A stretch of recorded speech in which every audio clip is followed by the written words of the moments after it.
చూశారండి మా వాడు ఈ ఎక్కడియో రంగు పిల్లలు తెచ్చాడు. ఈ అటుదికు ఇటుదికి ఆ కాళ్ళు కాస్త తేడా పడినాయి. నేను గతంలో కొంచెం ఈ పందాల వేసి అలవాటు ఉండటం వల్ల కోడిని దెబ్బలు తగిలితే కుట్టడం, తర్వాత ఇలాంటివి తగిలితే చేయటం ఈ అలవాటు ఉంది. తీసుకొచ్చాడు ఇది కట్టు కట్టమని. శుభ్రంగా దానికి కావాల్సిన బద్దపల్ల ఒకటేసి కాలు బాగా దెబ్బతింది, నడవలేకపోతుంది. బద్దపల్ల ఒకటేసి అంతకుముందు ఒక కట్టేసాను, మళ్ళీ ఇలా ఒక కట్టేస్తున్నాను. పర్లేదు, ఒక కట్టేసిన తర్వాత కాస్త లేచి కాలు కింద పెట్టి తిరుగుతుంది. మళ్ళీ ఇప్పుడు రెండో కట్టండి, ఈ కట్టుతో శుభ్రంగా తయారైపోద్ది. చూడండి ఒకసారి దానికి మొత్తం ఎంత జాగ్రత్తగా చేస్తున్నామో.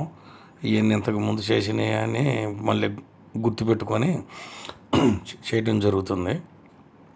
చూడండి ఎంత చిన్నదానికి కాలుకైనా సరే చేయటం అంటూ కుదిరితే ఎంత పని అయినా చేయొచ్చు. చూసారా, ఆ దూది పుల్ల దానికంటే కాలు తిన్నగా ఉండటం కోసం పుల్ల ఒకటి పెట్టాం. దాని తర్వాత దానికి కట్టు వేసి తర్వాత నొప్పి తగ్గటానికి కొంచెం ట్యాబ్లెట్ నీళ్ళల్లో కలిపి 2 రోజులు పోసాం. అది పర్లా ఇప్పుడు కాస్త రెండో కట్టుకి అందుబాటుగా ఉంది. ఇలాంటి దెబ్బలు తగిలినప్పుడు కాస్త తెలిసిన వాళ్ళకి వాటికి చూపించుకుంటే ఏదో దానికి తగ్గ పరిష్కారం చేస్తారు. అలాగే చూడండి, ఆ కట్టు కూడా గుడ్డ కూడా మన దగ్గర ఇప్పుడు పాతవి ఉన్నాయి, అదే చూడుతున్నాం. అలా చూడండి అటెంక.